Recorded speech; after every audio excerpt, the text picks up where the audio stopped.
vraiment l'impression que les yeux des Congolais sont rivés, sont braqués essentiellement sur non seulement le deuxième tour, mais également sur ce qui se passera après, c'est-à-dire l'installation des institutions élues et l'installation du président de la République. Mais on a tendance à oublier qu'il y a des grands défis qui attendent pratiquement le président qui sera élu, ainsi que le gouvernement. À votre avis, quels sont ces grands défis? Comment on peut les catégoriser? Comment on peut les classer? Merci beaucoup, Papa Jean-Pierre, pour m'avoir donné encore une fois cette opportunité pour que nous puissions réfléchir sur des questions importantes dans notre pays. Vous savez que nous avons longtemps combattu pour qu'effectivement nous puissions arriver à éradiquer la crise de légitimité en organisant des élections libres, transparentes et démocratiques. Aujourd'hui, quelles que soient les douleurs d'enfantement, on a eu des élections. Il est très clair que demain, nous aurons des dirigeants. Dès aujourd'hui, peut-être on a commencé avec la province de Bandundu, demain, je ne sais pas, ce sera d'autres provinces pour que nous connaissions non parlementaires. Ils auront des missions, que ce soit les chefs de l'État, que ce soit les parlementaires, que ce soit les sénateurs, que ce soit d'autres institutions de la République. Ils auront des missions. Mais bon, parce que beaucoup, ou d'aucuns pensent qu'en élisant ces gens, c'est fini. Ils vont user de leur bonne volonté pour changer le pays. Il me semble que maintenant, plus que jamais, que nous puissions éclairer quand même les choses, dégager les responsabilités de chacun, les missions dévolues à tout un chacun, de manière que dans ce partage de rôles, on puisse, les politiciens bien entendu, ceux qui seront élus, puissent comprendre ce qu'ils doivent faire, et éventuellement les citoyens que nous sommes, puissions aussi comprendre ce que nous devons faire. Parce que l'immensité et l'ampleur du problème de notre pays ne peut pas être responsabilisée par un groupe de personnes au pouvoir. Encore que ces personnes nous ont donné une certaine expérience. Et il me semble que cette expérience est malheureuse. La défaillance de la gestion de l'État a été démontrée très clairement par rapport à la situation antérieure.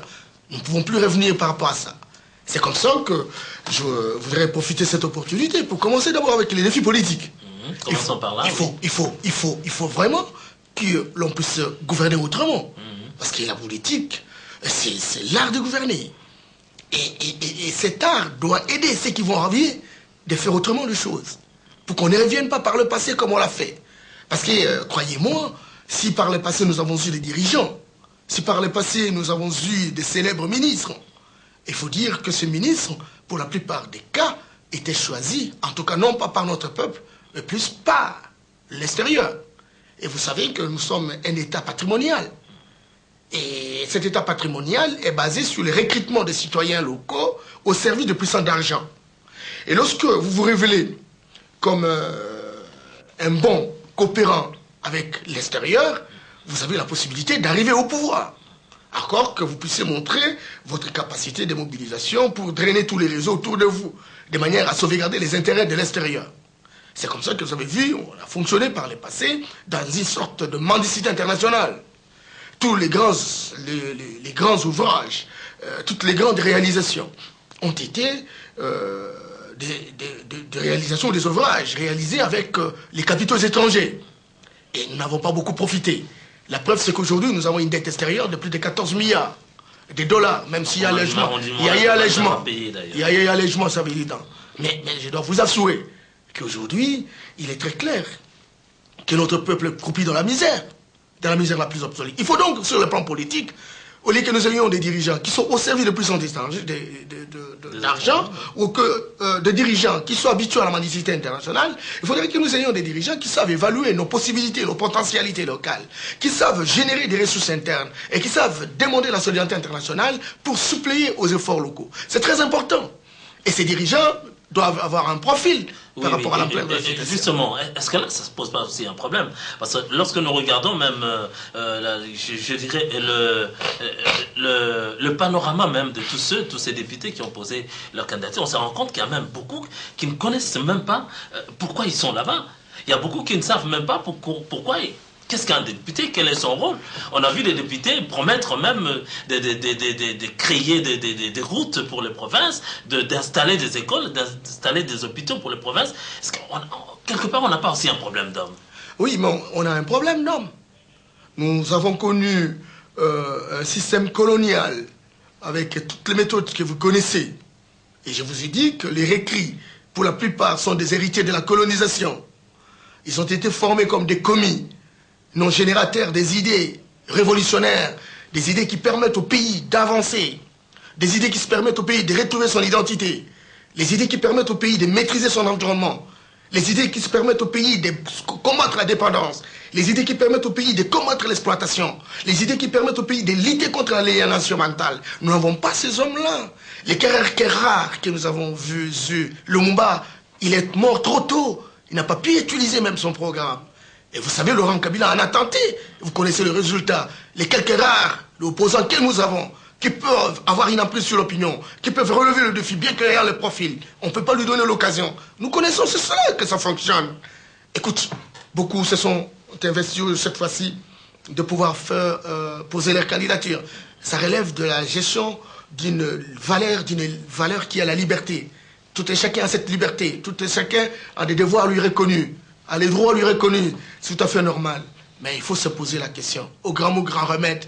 Lorsqu'on se trouve dans des conditions difficiles comme dans notre pays, je crois qu'il faut avoir un minimum d'humilité, un minimum de respect à notre peuple pour se dire, est-ce que moi, aujourd'hui, par rapport aux questions politiques qui se posent, comment faire pour que le Congo atteigne sa voix à l'extérieur? Comment faire pour que on puisse mettre le Congo dans une compétition internationale? Le Congo est en dehors de la trajectoire internationale, en dehors de la transition, de la transitoire, de la compétition internationale. Aujourd'hui, nous faisons partie des clubs de pays indigents. Aujourd'hui, les PPTE, vous ne pouvez pas vous imaginer. Et pourtant, vous savez, notre pays, c'est un scandale géologique. Qu'on se le dise. Le Congo, notre pays, dans une étude récente, démontre très clairement, surtout dans le site Katanga, qu'une étude qui a été faite démontre très clairement que sur les minéraux que l'on peut trouver dans le monde, 12 minéraux qu'on les trouve au Congo, au Katanga, n'existent nulle part au monde. Nous avons le zèle, le combat, je ne reviens pas par rapport à ça. Même toutes les usines de la GECAMIN sont inopérationnelles par la volonté des hommes. Mais le Congo, c'est un scandale agricole.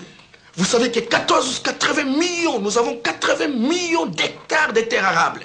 Les terres arables sont des terres fertiles. Et ce sont ces terres avec une végétation qui peut supporter 40 millions de têtes de bovins. Une végétation qui supporte 40 millions. Aujourd'hui, on a exploité que 4%. C'est écœurant d'entendre tout ça. Mais voilà, nous sommes un scandale forestier, vous savez. Nous avons à peu près 47% de la forêt africaine. On trouve les bois verts, les bois rouges, les bois verts, les bois blancs, les bois bleus et sans compter le bois les noir, bois noirs. Les wenge, ça se trouve dans la province orientale, ça se trouve dans les Bandundu, ça se trouve à l'Équateur, ça se trouve dans le Bas-Congo, etc. Et puis presque partout dans notre pays. Et vous savez, les Bandundu, c'est 31 $ par habitant, par an. Et lorsque vous voulez trouver le revenu par mois, c'est 1 $. Et lorsque vous prenez 1 $ divisé par 31 jours, ça vous donne combien? Voilà comment le Congolais, qui produit autant de wenge, parce que moi-même, je venais de faire une descente sur le terrain. J'ai trouvé un village exploité, naturellement, par un concessionnaire forestier, etc. Et bien, qui produit plus de 18 000 tiges par an. 18 000 tiges de wenge. Vous vous imaginez? Ça représente combien? Lorsque le prix d'une tige à Anvers en Belgique représente combien? Pas moins de 10 000 €. Et dans ce village-là, ils n'ont bénéficié que 90 000 francs. Vous pouvez imaginer ça? Et nous avons un ministère de l'Environnement. Je m'excuse beaucoup. C'est un problème réel. Ni école, ni hôpitaux, ni route. Et les gens sont dans cette misère la plus intolérable. Autrement dit, on a besoin des députés qui soient capables de pouvoir relever ces genres de défis. Tout à fait, tout à fait. Il y a les députés qui ont mis en place ce qu'on appelait le code forestier, etc. Mais ce code forestier financé par qui? C'est ça aussi le problème. Effectivement, je salue, parce que depuis 1949, on n'a jamais eu, c'est pas une loi, après la colonisation. Mais au moins, cette fois-là, nous avons quand même la responsabilité d'avoir un code forestier sous le pilotage et le financement de la Banque mondiale. Ça, au moins, c'est bon. Mais écoute, est-ce que notre peuple connaît cette loi? C'est ça aussi le problème. Je disais que sur le plan agricole, nous avons une végétation qui peut supporter 40 millions de têtes, vous imaginez? Nous sommes un scandale phonique. Vous savez combien d'espèces animales nous avons dans notre pays? Nous avons tout. Regardez ce qui se trouve dans le parc. Les pays comme la Grèce, les pays comme l'Égypte, 60% des recettes en devises viennent du tourisme. Ce que nous avons dans le parc de Virunga, ce que nous avons dans le parc de Salonga. Non, je ne parle pas de Kaouzi Bienga. Je ne parle pas de tous ces parcs que nous avons avec l'Okapi, avec... Mais écoute, mais c'est énorme comme moyen. Nous pouvons vivre de ça. Mais malheureusement, nous sommes une puissance halieutique. Nous avons un fleuve, nous avons le bassin du Congo, nous avons des affluents, nous avons des rivières. Et vous savez que toute la recherche récente démontre très clairement que nous avons à peu près 900 espèces de poissons. Nous sommes suivis par le bassin d'Amazonie avec 413 espèces. La moitié, pratiquement. Vous savez que nous sommes aussi un scandale hydroélectrique. Nous avons au moins 25% de l'énergie qu'on retrouve sur les 50% qu'on retrouve dans les pays en développement. Non, mais nous sommes un pays foncièrement gâté par Dieu. Mais malheureusement, quelqu'un me disait que est-ce que ce n'était pas Dieu parce qu'il était fatigué, il a tout donné, mais il n'a pas donné l'intelligence et la sagesse nécessaire. Moi, je n'adhère pas à cette thèse. Il nous reste peut-être qu'il nous donne des hommes aussi. Hein, je n'adhère pas à cette thèse. Mais au moins, quand vous lisez le rapport, par exemple, du PNUD, quand vous lisez le rapport de la FAO, vous voyez très clairement que 80% de notre peuple croupit dans la misère la plus intolérable. Dans les années 60, vous savez, le Congo avait un revenu par habitant de 368 dollars. 368 dollars.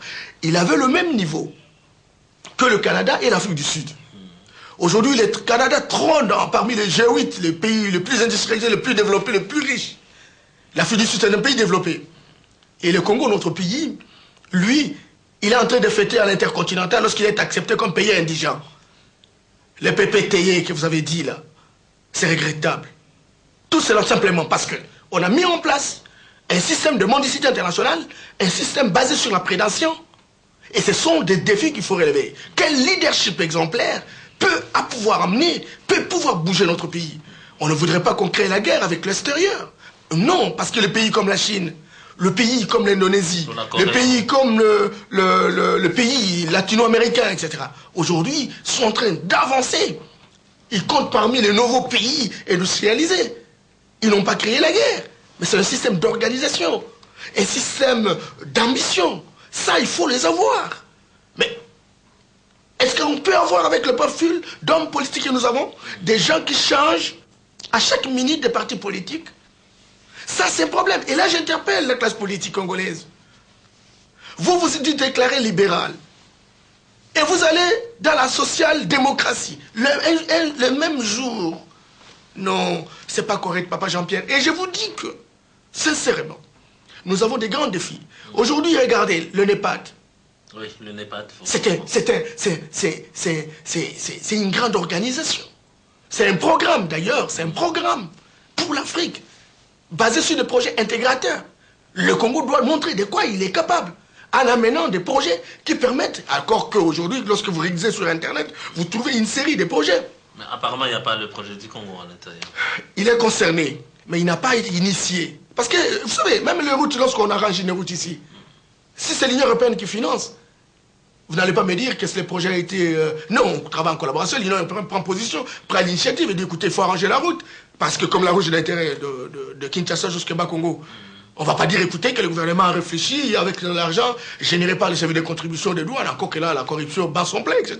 Et donc, est-ce que c'est avec cet argent qu'on initie un projet pour réaliser une route? C'est pas ça. C'est l'Union européenne, soit la Banque mondiale, compte tenu de l'intérêt de la route, etc.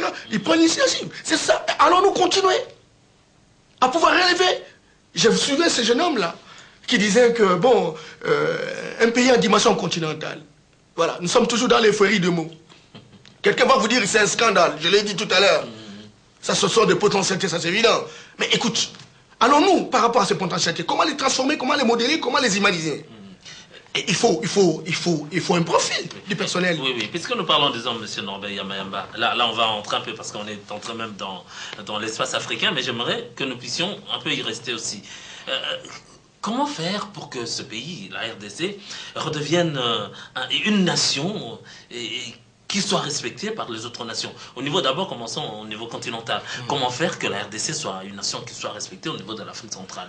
Déjà au niveau de Grands Lacs, nous sommes pratiquement un peu engloutis et perdus. Et comment amener justement ce pays à pouvoir se relever? Vous savez que, Papa Jean-Pierre, comment faire? Mais là, ça nécessite qu'on fasse un diagnostic. Qu'est-ce qui explique que nous soyons ce que nous soyons aujourd'hui? Et je crois que je vais survoler certains éléments de réponse par rapport à la question. J'ai dit que nous avons basé, n'est-ce pas, notre système de gestion sur la prédation et la mendicité internationale. Et nous avons travaillé essentiellement pour les puissants d'argent. Nous n'avons pas travaillé pour notre peuple, parce que nos dirigeants n'ont pas eu de comptes à rendre à notre peuple. Ça, c'est évident. Et que notre peuple, lui aussi, s'estimant être sur intérêt étranger, n'a pas fait son travail qu'on attend de lui, le travail qu'on attend de lui. C'est-à-dire avoir un regard pénétrant, avoir un regard regardant par rapport à la gestion des affaires publiques. Parce que nous sommes tous des copropriétaires de la République. C'est comme ça que j'ai toujours dit que, oui, il y a eu défaillance au niveau de la gestion des institutions de la République. Il y a aussi défaillance de notre peuple. Encore que notre peuple aujourd'hui est fragilisé, divisé à souhait, à cause du tribalisme, à cause du clientélisme, du tribalo-régionalisme, etc. À cause de l'argent. Encore qu'ils prennent assez consciemment ses responsabilités pour dire qu'effectivement, l'école, ça c'est tout le monde, sans tribu, sans sexe, sans religion. L'hôpital, sans tribu, sans sexe. Les routes, tout ce qu'on peut avoir, le travail, la création de l'emploi aujourd'hui. Je suivais tout à l'heure le ministre de Prévoyance sociale du Travail qui disait que les emplois salariés représentent seulement 2,4%.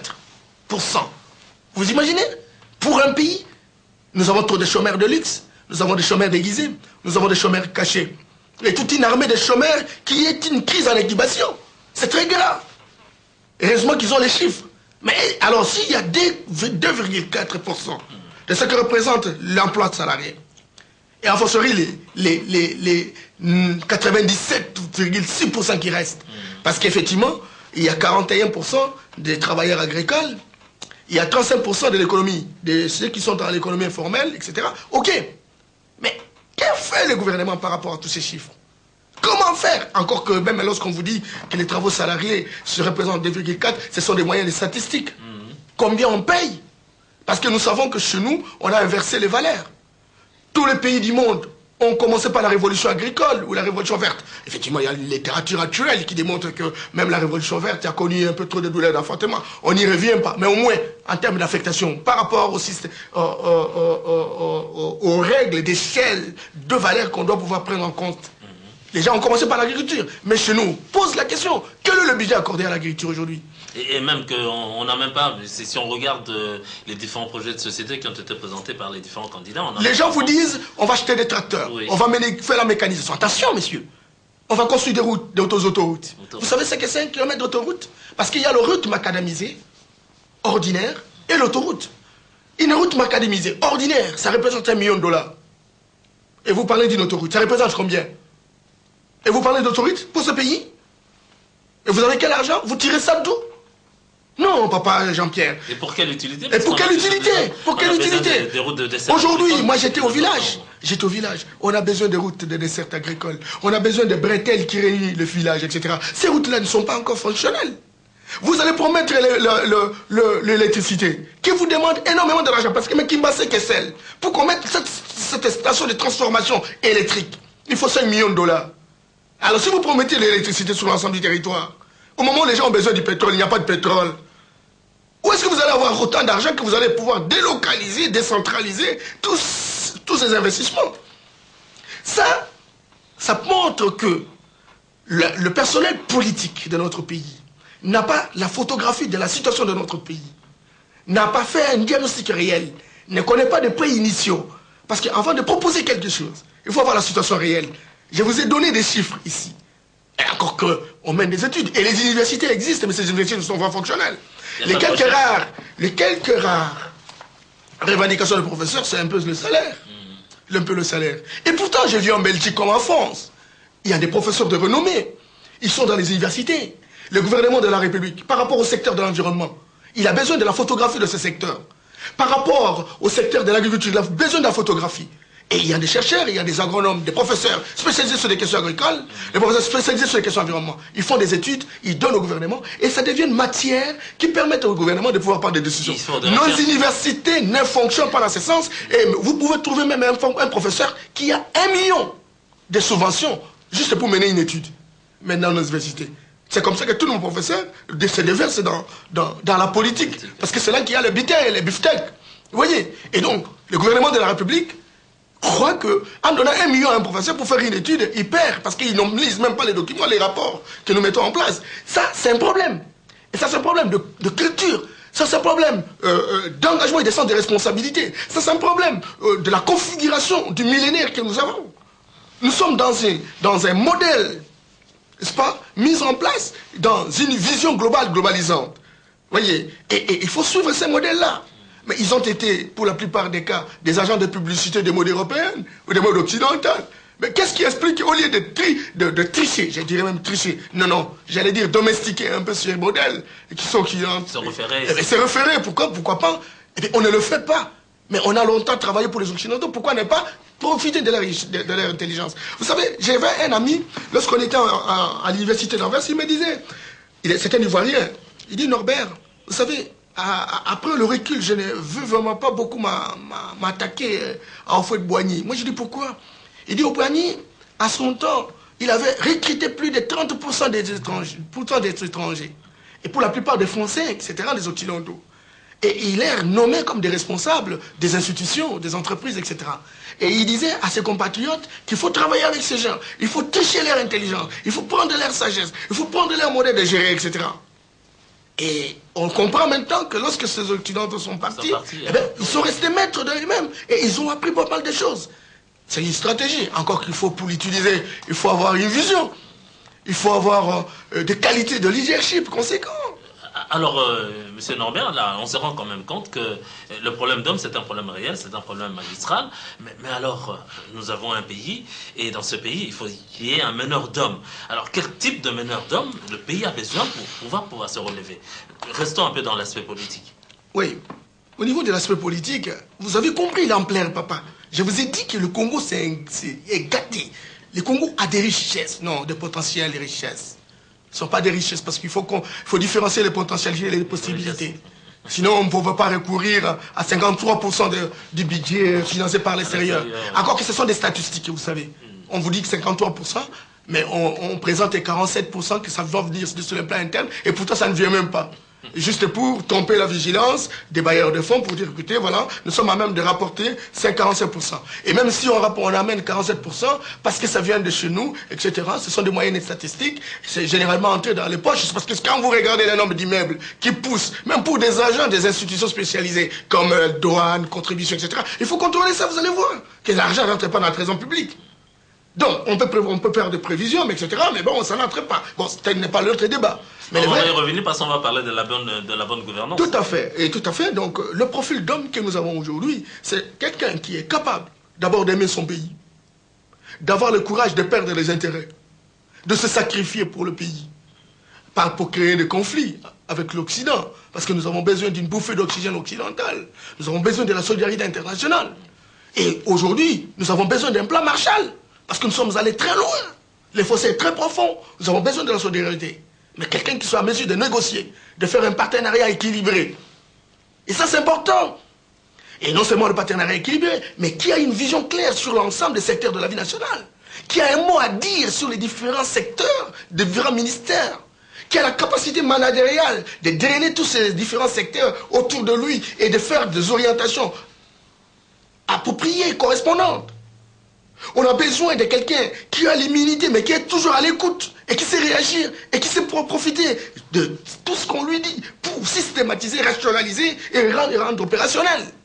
Nous avons besoin de quelqu'un qui sait suivre, et qui sait répartir les tâches, qui sait faire le partage de rôle, mais qui sait suivre tout un chacun, et qui voit la valeur ajoutée de chaque effort par rapport à la dynamique générale de la société. Et ça nécessite une intelligence immense. Ça nécessite une culture générale.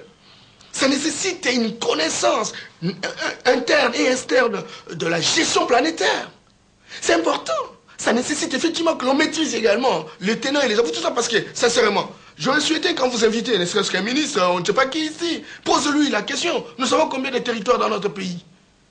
Combien de districts nous avons? Il va commencer à hésiter. Mais comment un homme politique peut pouvoir ignorer? Parce que ça ne leur concerne pas. Comment vous allez pouvoir prendre un ministère, vous ne savez pas combien de secteurs nous avons à travers le pays? Et comment vous allez utiliser votre rôle? Généralement, dans les pays occidentaux, lorsque vous êtes responsable, je m'excuse beaucoup, je ne m'en prends pas au ministre de l'Environnement, mais j'aime l'environnement parce que je suis spécialiste en la matière.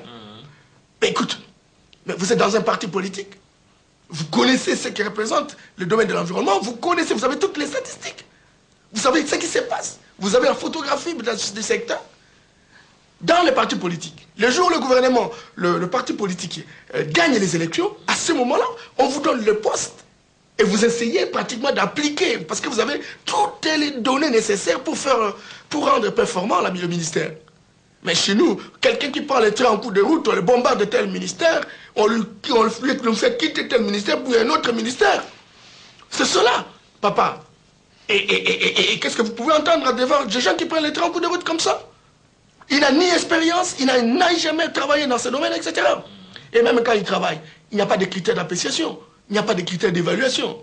Est-ce que vous avez suivi un jour qu'on a révoqué tel ministre parce qu'il n'a pas atteint les résultats attendus? Les quelques rares, etc., ben écoute, c'est une question de méfiance, c'est une question où bien on sent qu'on ne supporte plus telle personne et puis on le révoque. Ça, c'est un problème réel et ce sont des grands défis. Nous avons besoin d'un président, nous avons besoin de ministres, nous avons besoin de parlementaires qui pensent qu'aujourd'hui l'image du Congo est ternie.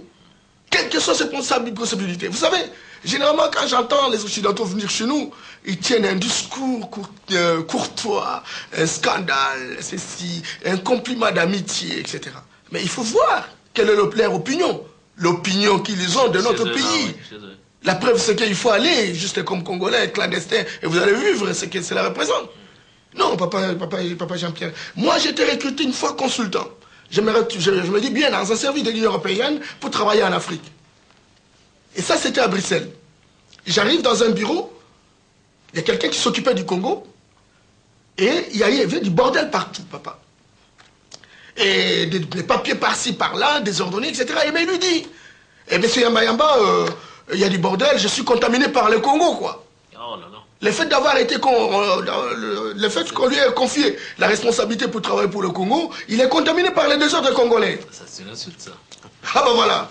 C'est ça ce que nous connaissons à l'extérieur. C'est ça l'image que nous avons à l'extérieur. Papa, un autre exemple. J'allais aux États-Unis.